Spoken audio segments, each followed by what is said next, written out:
नमस्कार दोस्तों, मैं अनिल कुमार यादव अपने YouTube चैनल द अस्त्रा पर आप सभी लोगों का स्वागत और अभिनंदन करता हूं। आज मैं फिर से एक बार जौनपुर हत्याकांड की घटना को लेकर के हाजिर हूँ। अनुराग यादव प्रदेश स्तर का एक बेहतरीन ताइक्वांडो खिलाड़ी था, जिसने प्रदेश स्तर पर सिल्वर मेडल हासिल किया था। उसका मर्डर पुरानी जमीनी विवाद को लेकर के हो जाता। उसका एक पड़ोसी रमेश यादव और उसका पिता जो कोइलवरी में रहता था, रिटायर होकर के घर पर आया है, वो बाप और बेटे मिल करके अनुराग यादव को नंगी तलवार से उसकी गर्दन को धड़ से अलग करके हत्या कर दी। और अब जो है उस मामले में नए नए तथ्य निकल करके आ रहे हैं कि जिस जमीन का विवाद चल रहा था वह जमीन गांव समाज की थी, न अनुराग के पिताजी की थी और न ही जो है रमेश के बाप दादा या पूर्वजों की थी, न रमेश की थी। आने की गांव समाज की जमीन जो जितना कब्जा कर लिया था उस हिसाब से रमेश का परिवार जो है बाप दादाओं से लेकर के बहुत ही गंदी प्रवृत्ति का बताया जा रहा है। अब सोशल मीडिया पर देख रहे हो तमाम प्रकार के लोग वीडियो बना रहे हैं, वहाँ पे जा रहे हैं और दिखा रहे हैं कि इतने उसने 3 मकान बनाए हुए हैं जिनमें सारे अवैध जमीन, यानी गाँव समाज की जमीन है, या तो चारागाह है या खेलकूद का मैदान है, इसी तरह की जमीनों में उसने घर बनवा लिए हैं। और उसी गौ समाज की जमीन के लिए ही एक होनहार प्रतिभावान बच्चे की हत्या ये बाप बेटे मिलकर के कर देते हैं। और ऐसा भी बताया जा रहा है कि जो लालता यादव है, रमेश यादव का पिता, वह कोयलरी में रहता था, पैसे की कोई कमी नहीं थी और पहले से ही परिवार में दबंग प्रवृत्ति के रहे हैं। और उसका एक लड़का राजेश यादव जो एसआई हो चुका है, जो पश्चिमी उत्तर प्रदेश में गाजिया या मेरठ बाद में कहीं पे पोस्टिंग है उसकी, और उससे और उसका मनोबल बढ़ गया था क्योंकि प्रशासन में भी उसकी थोड़ी सी धाक या पकड़ हो गई थी। और लोग बता रहे हैं कि 100 नंबर या इस छोटी मोटी चौकियों के जो सिपाही पुलिस आते थे, उनको वो लोग जो है इधर उधर के टाल मटोल कर करके जो चले जाते थे। और ये आरोप मैं नहीं, अनुराग यादव की बहन ने भी लगाए है कि पुलिस प्रशासन की लापरवाही की वजह से मेरे भाई की जान गई है, ऐसा उन्होंने बताया है। दैनिक भास्कर को जवाब देते हुए, दैनिक भास्कर से बात करते हुए श्वेता यादव जो अनुराग यादव की बहन है, उसने खुलासा किया कि हम लोगों ने कई बार एफआईआर दर्ज कराए, कई बार रिपोर्ट लिखवाए, लेकिन हमारे मामले पर कोई सुनवाई या कोई कार्रवाई नहीं हुई। अब जो है 2 घटना तो घट गई और रमेश यादव फरार है। हालांकि रमेश यादव के जो पिता है लालता यादव, उसकी गिरफ्तारी हो चुकी है और उसके घर से 4 तलवारें और छोटे मोटे और जो है धारदार हथियार जो खोजबीन में निकाले हैं। वहाँ के ग्राम प्रधान भी मीडिया से बात करते हुए जो रमेश यादव का पूरा परिवार है, बाप दादा तक से ये लोग भी मनबड़ू प्रवृत्ति के थे और गांव में इनकी किसी से बनती नहीं थी और इसीलिए पूरे गांव के लोग इनसे डरते थे।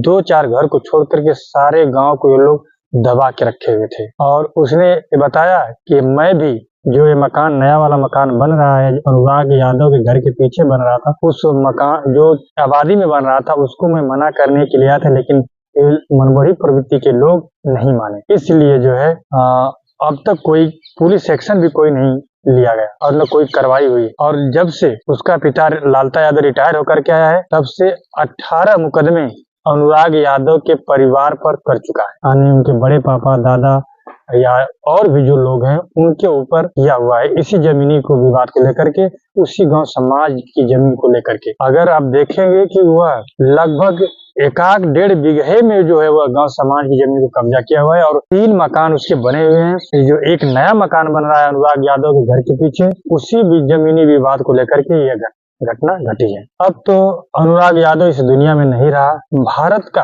एक प्रतिभावान बच्चा इस दुनिया से जा चुका है, लेकिन रमेश यादव परिवार भी सुखी कैसे रहे, पिता जेल में। इस तरह की दुर्दांत घटना के लिए आजीवन कारावास तो होगा ही होगा, क्योंकि प्रूफ जो है, प्रूफ का मतलब सबूत जो है, जो अनुराग यादव की माँ है गवाही देने के लिए तैयार है। अनुराग यादव की 5 बहनें हैं, वो भी गवाही के लिए तैयार। इनको कभी बदला नहीं जा सकता, इनको डराया धमकाया नहीं जा सकता। तो इसलिए अब तो लगभग, अभी तो रमेश भागा हुआ है, पुलिस खोजबीन कर रही है, हो सकता है उसका एनकाउंटर भी हो जाए, क्योंकि बाबा की सरकार में एनकाउंटर होना लाजमी है, या पैर में गोली लगे या कहीं भी लगे। लेकिन अभी फरार है। हालांकि लालता यादव जो रमेश यादव का पिता है, उसकी गिरफ्तारी हो चुकी है और उसके घर से 4 नंगी तलवारें बरामद हुई और छोटे छोटे जो औजार जो धारदार हैं वो जो है निकाले गए हैं।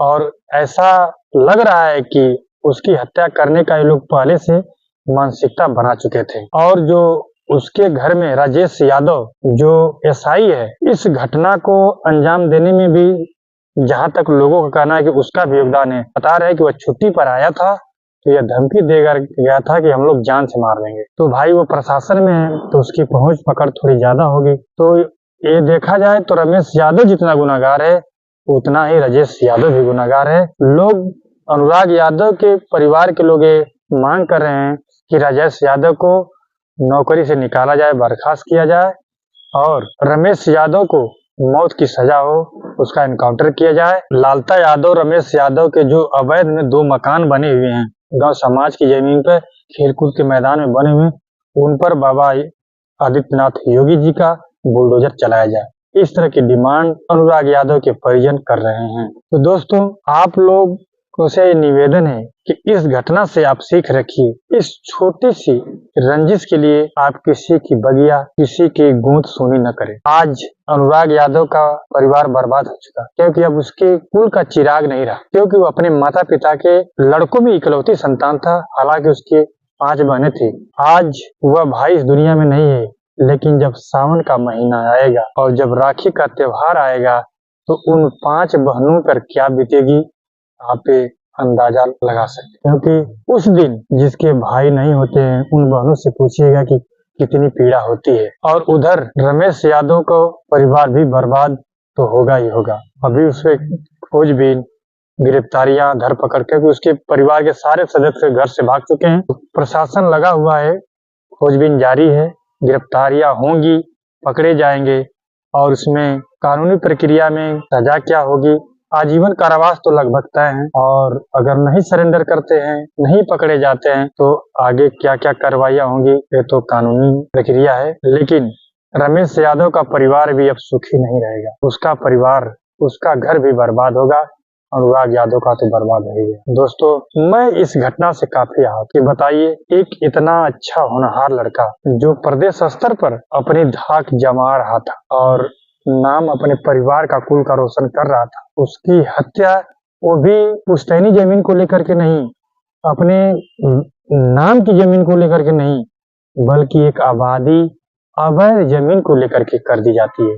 यह कितनी शर्मनाक घटना है। तो दोस्तों, अगर यह मेरी जानकारी आप सभी लोगों को अच्छी लगी हो तो प्लीज मेरे चैनल को सब्सक्राइब कीजिए, लाइक कीजिए, शेयर कीजिए। और एक बार फिर मैं आप लोगों के सामने इसी तरह की एक नई घटना के साथ हाजिर होऊंगा। तब तक के लिए नमस्कार।